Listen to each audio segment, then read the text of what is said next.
Money Radio, good afternoon, and thank you for joining us. It's time to talk real estate with Laura Bramnick from TalkRealEstateAZ.com.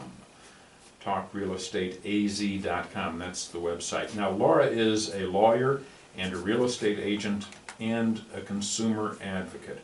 She can work with you on residential and commercial and land transactions, but she represents you, helps you put together a concrete plan and really understand the transaction. Laura holds an active Arizona real estate license.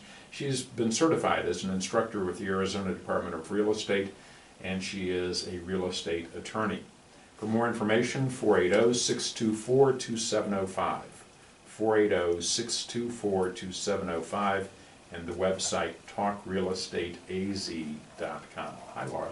Hi, Sinclair. So good to see you. Great to be here. We talked last week about contracts and really knowing what you're signing, and it can be really difficult because sometimes these contracts run, there's just a big stack of papers that are tossed down in front of you. Yeah, and it's very overwhelming. Yeah. And especially things like loan documents. Normally you don't get them until right before you close. So it's not like you have a lot of time to review them. And so you just want to be sure you know what you're signing and you understand. Because once you sign on the dotted line, it can be very difficult to undo that. You are held to account at that point. You know, I can't tell you how many clients have called and said, you know, my house is underwater. This was in recent years. Right.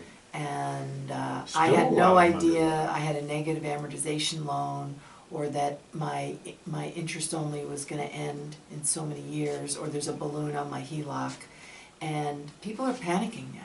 Mm-hmm. People are really panicking now because a lot of people, especially the HELOCs, they didn't have a balloon, they may be interest only for 10 years, and then there may be only a 10-year payout, so their payments are doubling and tripling. Wow. I had no idea. And they probably didn't.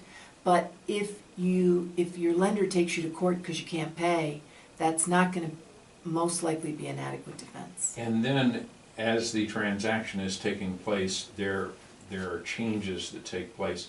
Some of these now are taking place with, and you're familiar with this, I know, these electronic signings. Yes, it's called DocuSign, and it's very common. Now, you know, we're a very mobile society. Yeah. It's not unusual for people out of state or in Canada to buy property here.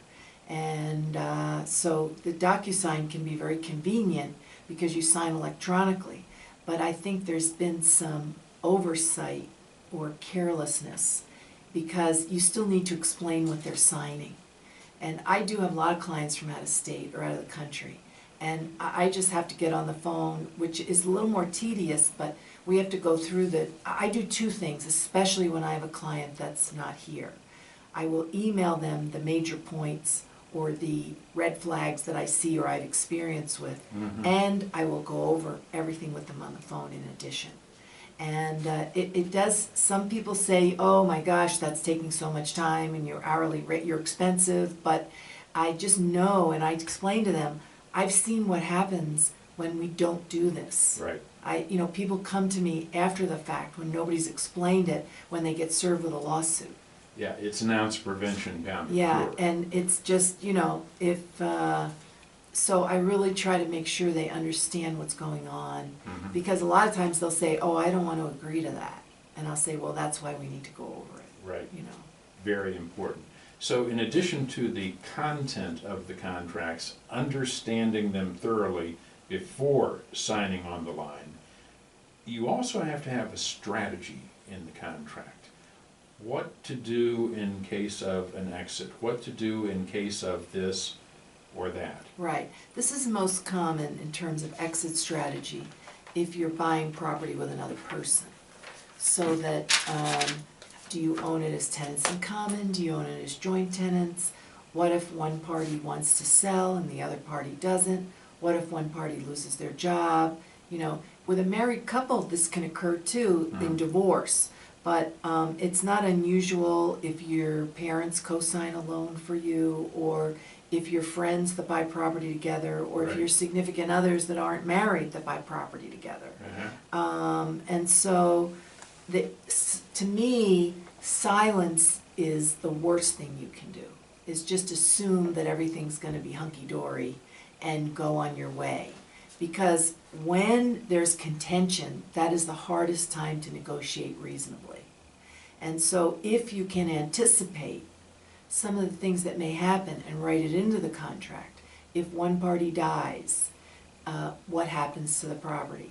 If the property's underwater and one party wants to sell, if there's a job transfer, you need to have a formula for who's paying for what. And then if that doesn't pan out, what happens? What are the consequences of that? So interestingly enough, I'm seeing a lot of where property's underwater, let's say that two friends owned it jointly. And then let's say one of the friends got married and moved out, moved into their own house with their new spouse. The remaining party wants to stay in the house, it's underwater, or maybe they don't, but they can't sell it. Anyway, they've applied for a loan modification. Now what the lenders are saying, I've had this happen in about a half a dozen circumstances, they'll say, we'll give you a loan modification, but the party that moved out has to transfer title to you. So now you have a transfer of title to one party, but both parties are still liable. And this is so, and the party, many times the party that moved out will innocently sign the title thinking, I'm helping them get a loan modification. Without realizing the This liability. is still my property, right. And so they have all of the responsibility and none of the benefits. You have to know what you're signing, and you really should have an exit strategy before you sign it. Yeah.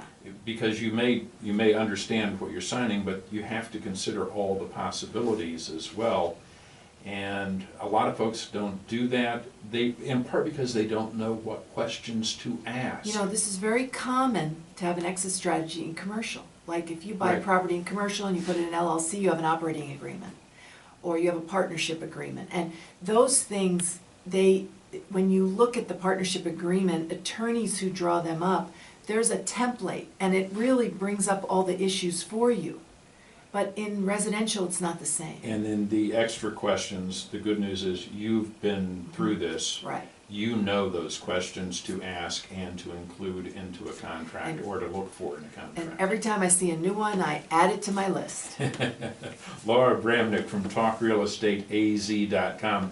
Put that on your list, TalkRealEstateAZ.com. 480-624-2705, 480-624-2705.